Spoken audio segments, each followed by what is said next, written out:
Well, the effects of these cuts are going to be incredibly detrimental to New York City's working families. We're talking about cuts on over half the subway and bus lines in the city.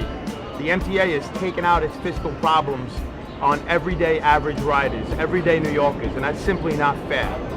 I depend on the MTA services to get me to and from school and work.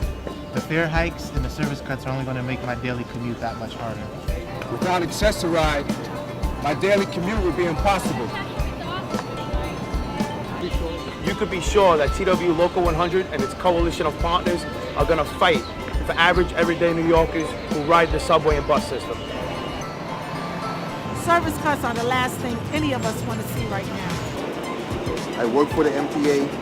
I ride the MTA. Like anyone else, I don't want to see these cuts happen. I think it's terrible. I already commute 45 minutes to work every day. I depend on MTA services for my whole family's routine. 2 kids have to go to school, my elderly parents have to get on the bus, and it will all be so much harder if these cuts go through. There's $121 million in federal stimulus money.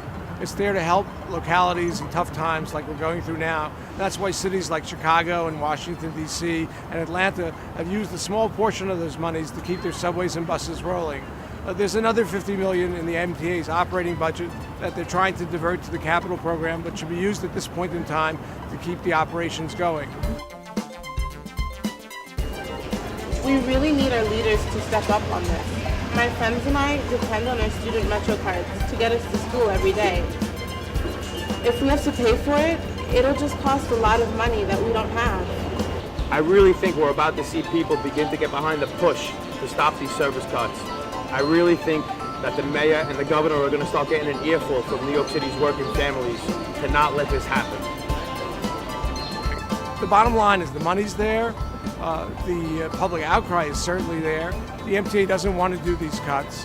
What's needed is the political will, and that is my hope of what will happen in the coming weeks and months, that the policy will listen to the public and restore the service.